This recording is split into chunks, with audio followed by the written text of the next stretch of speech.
When the rain comes, it starts with a sigh. The leaves at the top of my tree whisper secrets to be carried away by the wind, heavy with promises of its own. I turn my face to the sky. I think about how mine might be the first skin this rain touches today, and I smile. My rain. My storm.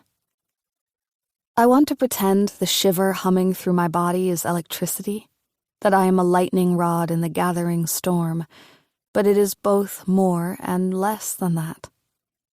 I'm shivering with fear, the kind that lives in the dark hollow spaces in your bones, but sometimes leaves its burrow to take your whole body for a ride. I'm familiar with this fear. I've invited it out to play, after all.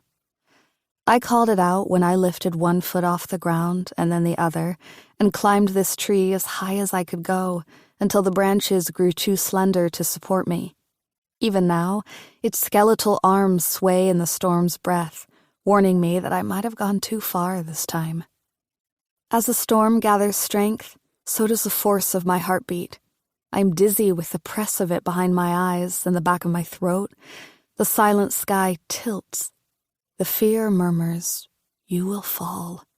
The fear promises, "You will break." The fear is strong.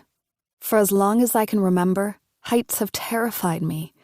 I have a distinct memory of Dad swooping me up onto his broad shoulders, and the meltdown that followed, screams giving way to hiccups, and then sleep, and then, inevitably, the nightmares. The fear is strong. It has always been strong. But I am stronger.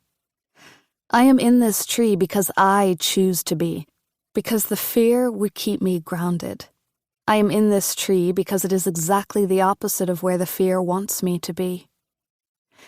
But I still think I might throw up. "You have a leaf in your hair, fairy girl."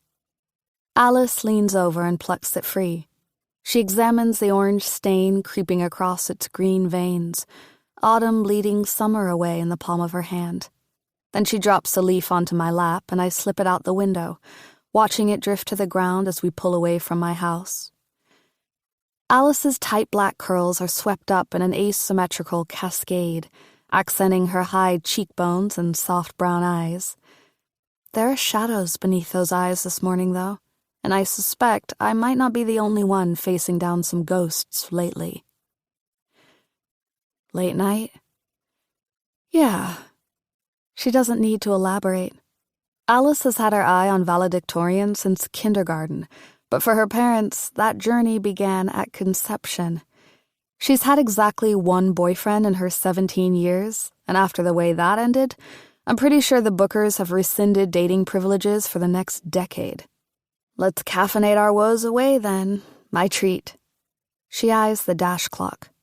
Think we have time? Homeroom is negotiable. Coffee is not. Finally a smile. Fair.